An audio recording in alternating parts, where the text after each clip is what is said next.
the home inspection.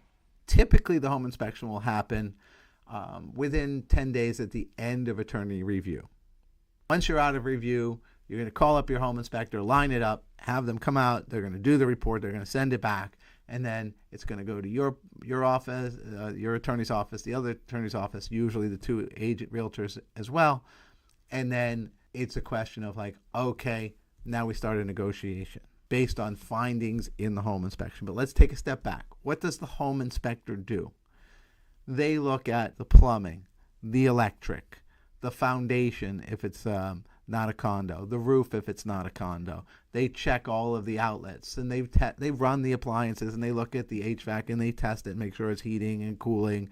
They'll check the windows to make sure the windows are all properly closing and not closing. If there's visible mold, they will point it out, or visible leaks, they will point them out. The home inspector's there to make sure there's no hidden defects that on the mechanicals, water, electric, that kind of thing. What the home inspection is not, it is not for cosmetic reasons, meaning there's a scratch on the floor, or there's a scratch on or a chip on the countertop. That is not a home inspection item. The inspector will go over a list of things with the buyer. Usually 9 times out of 10, there's some small things, and sometimes there's a big thing on there as well. They'll explain how everything works. Where's the shutoff valve? How do you maintain this HVAC unit over that HVAC unit? So there's a lot of complexity that goes in. I recommend every buyer do go to the home inspection. What happens when that home inspection report comes back to the parties? So the first thing is there's a laundry list of things. Even in almost new construction, there's always something. There's a list of like, oh, the outlet didn't work properly, something minor that the current owner has lived with forever and probably have never even noticed it. So what happens at that point is that the buyer will request repairs.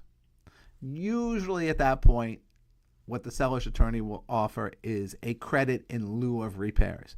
Because here's the thing, no seller wants to come and make repairs. It's a hassle for them.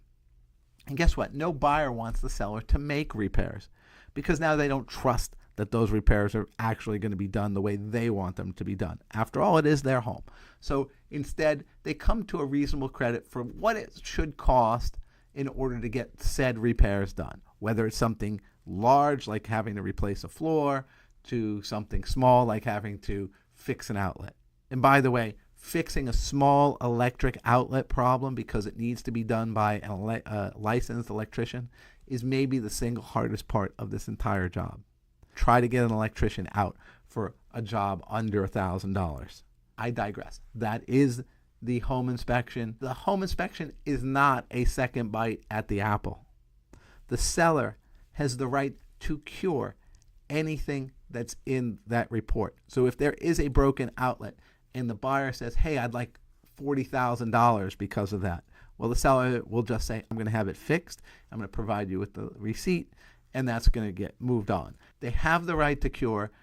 A buyer cannot walk away from the contract based on the home inspection items unless, as we said, the seller is unwilling to cure them or they can't come to a credit in lieu of repair.